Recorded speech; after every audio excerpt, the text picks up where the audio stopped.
Hello friend, आप सभी का हमारे यूट्यूब चैनल पर स्वागत है। आज हम पढ़ाने वाले हैं क्लास 10 विज्ञान अम्ल क्षार तथा लवण। इस चैप्टर में हम न्यूमेरिकल सवाल को सॉल्व कर रहे हैं। भाग 1 इसके पहले वीडियो में अपलोड कर चुके हैं। वहाँ पे हम एक एक फार्मूले का भी विस्तार से समझाया है कि कहाँ पे कौन से फार्मूले का प्रयोग किया जाएगा, और अम्ल, क्षारीय, अम्लीय और उदासीन इसे भी बताया है। ठीक है, यहाँ पे भी ये भी बता देंगे, कोई दिक्कत नहीं है, आपको टेंशन लेने की कोई ज़रूरत नहीं है।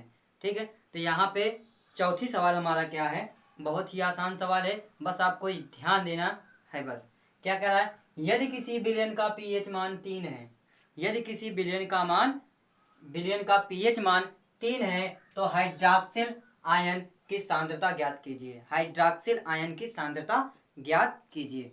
तो दिया क्या गया है, पहले नंबर वो ध्यान देंगे हम। दिया गया है पीएच का मान 3 है। पीएच का मान क्या है, 3 है।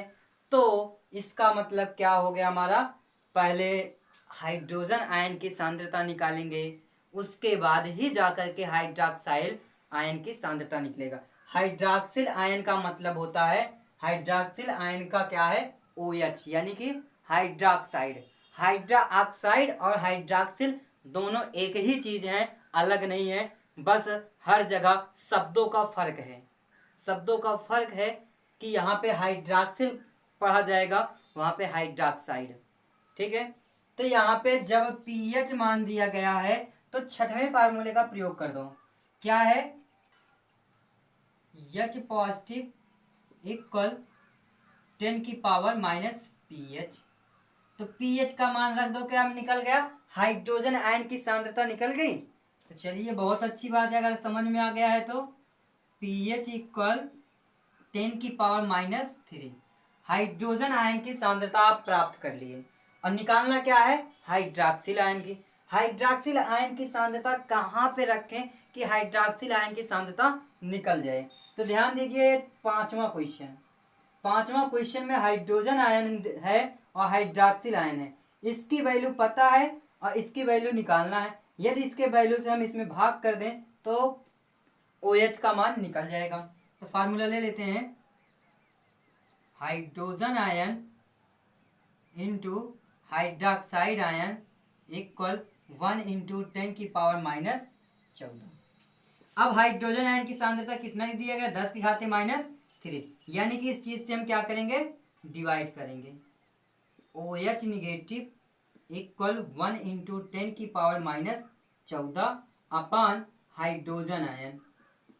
हाइड्रोजन आयन की सांद्रता यहाँ पे रख लेंगे, तो क्या हो गया, OH निगेटिव इक्वल 1 इंटू 10 की पावर माइनस 14 बटे 10 की पावर माइनस 3। यदि अपान वाले वैल्यू को ऊपर ले जाते हैं, हर से अंश में ले जाते हैं, तो घात क्या हो जाएगी, बदल जाएगा। घात कैसे बदल जाएगा, जब हम हर से किसी भी, चाहे मैथ में लगाएं, कहीं पर भी कोई सवाल लगाया जाए, हर वाली वैल्यू को यदि ऊपर ले जाते हैं तो उसका चिन्ह बदल जाता है। तो 1 इंटू 10 की पावर माइनस 14 और इंटू 10 की पावर 3। अब क्या हो जाएगा, गुणे में घाते जुड़ती हैं, तो गुणे में घाते को ऐड कर लिया जाएगा। गुणे में घातों को ऐड करेंगे तो 10 के घाते, इसका इसमें भी 1 से किसी भी संख्या में गुणा करेंगे, वही आएगा माइनस 14 प्लस 3। तो 14 में से 3 गए, जल्दी कमेंट में बताइए, 14 में से 3 गए, 10 के घाते 11 नहीं, माइनस 11। क्यों, क्योंकि बड़ी संख्या क्या है, 14 है, छोटी संख्या 3 है, इसलिए माइनस में 11।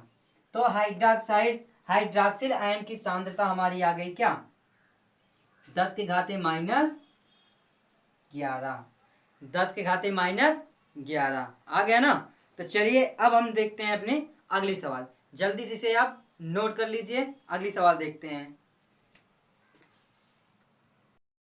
चलिए, अब हमारी अगली सवाल क्या है, आपके सामने उपलब्ध है, देखिए क्या है, यदि किसी विलयन की पीएच मान 6.5 है तो POH का मान ज्ञात कीजिए। बहुत ही आसान है, आपको लग रहा होगा कि पीएच का मान दिया गया है, पीओएच का मान कैसे हम निकालेंगे? पीएच का मान दिया गया है, अब पीओएच का मान निकालना है। अब आपके सामने फार्मूला उपलब्ध है, आप इसमें से कमेंट में बताइए कौन सा फार्मूला लगेगा। कमेंट में जल्दी से बताइए कि इन 7 फार्मूले में से कौन सा फार्मूला लग सकता है। अरे बहुत ही जी, आपका पहला फार्मूला है, क्या है? पीओएच का मान दिया गया है, पीओएच का मान निकालना है। अगर पीएच का मान 14 में से घटा देंगे तो क्या मिलेगा? पीओएच का ही तो मान मिलेगा। पीएच का मान क्या दिया गया है? 6.5। पहला फार्मूला क्या है? PH plus pOH equal 14। PH क्या करेंगे, उसमें से घटा देंगे, तो पीओएच इक्वल 14 माइनस, अब उधर जाएगा, इधर किस में है? प्लस में है। यदि प्लस से दूसरे पक्ष में जाता है तो चिन्ह बदल जाता है, तो माइनस पीएच। पीएच की वैल्यू रख देते हैं, पीओएच इक्वल 14 माइनस 6.5। अब 14 में से इतना घटा देंगे, तो 14 में से इतना घटाएंगे तो क्या आ जाएगा? कमेंट में आप बताइए जल्दी से, क्या आएगा घटाने पर? नहीं घटा पाएंगे तो चलिए हम आपको घटा कर देते हैं। 14.0 अगर कर देते हैं और 6.5 कर देते हैं तो दशमलव का घटाना ऐसे होता है, क्योंकि 14 के बाद कोई भी संख्या नहीं है और अगली वाली संख्या में क्या है? दशमलव के बाद 5 है, तो क्या करेंगे? दशमलव लगा के एक जीरो लगा देंगे उसके आगे।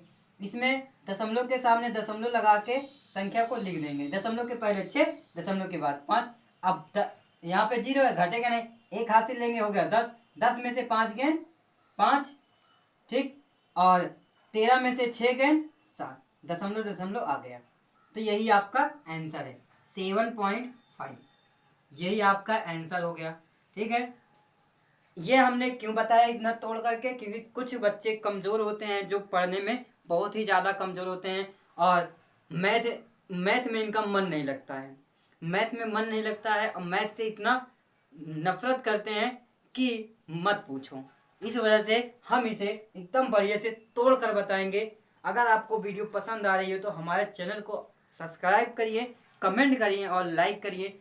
तो हम आपको हर जगह मैथ भी पढ़ाते हैं, फिजिक्स भी पढ़ाएंगे, केमिस्ट्री भी पढ़ाएंगे, तीनों सब्जेक्ट को हम पढ़ाएंगे।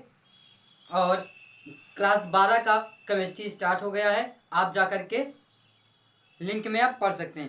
केमिस्ट्री क्लास 12 का हमारी आईडी जो है एक दूसरी है, उस आईडी का नाम है AL3P STUDY, AL3P STD।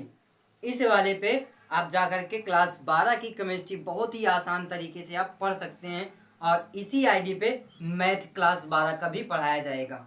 ठीक है, तो अगर आपको वीडियो पसंद आ रही है तो हमारे चैनल को जल्दी से सब्सक्राइब करिए और लाइक करिए, कमेंट करिए, जिससे आने वाली वीडियो आप तक सबसे पहले पहुंच जाए और बोर्ड एग्जाम की तैयारी आप बहुत अच्छे से कर लें। तो चलिए, अब हमारी अगली सवाल आ रही है, जल्दी से आप नोट कर लीजिए तो अगली सवाल बताया जाए। देखिए, अब हमारी अगली सवाल क्या है, बहुत ही आसान है, बस थोड़ा सा आपको समझने की आवश्यकता है। ठीक है, क्योंकि ये 2012 में पूछा गया है और इस बार भी बोर्ड एग्जाम में आने की संभावना हो सकती है।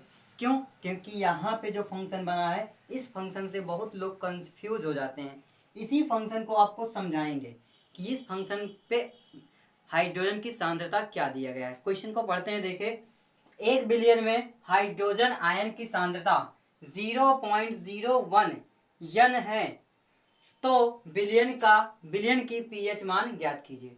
जो यहाँ पे यन है, यन का मतलब होता है नॉर्मलता, यन का मतलब होता है नॉर्मलता में ये वैल्यू दिया गया है। हाइड्रोजन आयन की सांद्रता तो है, लेकिन हाइड्रोजन आयन की सांद्रता के जगह पे नॉर्मलता फंक्शन लग गया है, नॉर्मलता वैल्यू लग गई है, तो उससे कोई दिक्कत नहीं है। तो चलिए हाइड्रोजन आयन की सांद्रता हम निकाल लेते हैं। क्या है? हाइड्रोजन आयन की सांद्रता है 0.01 यन, तो नॉर्मलता सांद्रता यानी नॉर्मलता में है। अब इसे चेंज करेंगे नॉर्मलता में, तो हाइड्रोजन आयन की सांद्रता क्या जाकर के बनती है, कितने अंक में दशमलव है वही ध्यान दीजिए। बस आपका हाइड्रोजन आयन की सांद्रता निकल गई है। कितने अंक पे दशमलव है? 2 अंक पे है ना, यानी 10 के घाते -2 कर दो तो हाइड्रोजन आयन की सांद्रता हो गई। अब पीएच मान ज्ञात करना है, तो पीएच मान ज्ञात करने के लिए चाहे तो आप दूसरा फार्मूले का प्रयोग करो और चाहे तो छठे फार्मूले का प्रयोग करो। ज्यादा नंबर का है, 2 नंबर का है तो ये वाला प्रयोग करिएगा, नहीं तो नंबर काट लेगा। और 1 नंबर का है तो आप इस फार्मूले का प्रयोग करिएगा। ठीक है, तो हम दूसरे वाले का भी प्रयोग करेंगे और छठवें वाले का भी प्रयोग करेंगे, क्योंकि आपको कहीं पे भी कोई दिक्कत ना हो। जहां 2 नंबर की सवाल नहीं सॉल्व कर पा रहे हो 2 नंबर वाले स्टेप पे, तो वहां 1 नंबर तो पा सकते हो, क्योंकि क्वेश्चन छूटना नहीं चाहिए हमें बोर्ड एग्जाम में। तो चलिए देखते हैं। तो pH equal minus log hydrogen ion, अब हाइड्रोजन आयन की वैल्यू पुटअप करेंगे, माइनस लॉग 10⁻²। अब घात जो है वो पहले आ जाएगी, तो माइनस है फंक्शन में और एक माइनस पुनः -2 आ रहा है तो -2 ब्रैकेट में, तो log 10। log 10 का मान क्या है? log 10 का मान 1 है, तो log 10 का मान हम रखेंगे, तो -+2 इंटू log 10 का मान 1, तो 2 इकन्नम 2, तो पीएच मान हमारा क्या आ गया? 2 आ गया। अब हमारा ये 2 नंबर का स्टेप हो गया, क्योंकि स्टेप पे नंबर देता है। 2 नंबर का है तो ये स्टेप प्रयोग करिएगा, 1 नंबर है तो 6वें नंबर का फार्मूला प्रयोग करिए, क्या है? H पॉजिटिव इक्वल 10⁻पीएच। अब H आयन का वैल्यू क्या है हमारे पास? 10⁻² इक्वल 10⁻पीएच। तो क्या होगा? 10 से 10 कैंसिल, माइनस से माइनस कैंसिल, यानी घातों की भी तुलना कर लेंगे तो क्या होगा? PH equal 2। ये हमारा आंसर है। तो पीएच मान भी इसमें 2 आया, यहाँ पे भी 2 आया, तो सवाल ये हमारी हो गई सॉल्व। यदि आपको वीडियो पसंद आए हो तो चैनल को सब्सक्राइब करिए, कमेंट करिए और लाइक करिए, जिससे आने वाली वीडियो आप तक सबसे पहले पहुंच जाए। तो अब इसके आगे भी कुछ सवाल हम लेकर के आएंगे भाग 3 में। भाग 3 में पूरा ये वीडियो समाप्त करेंगे।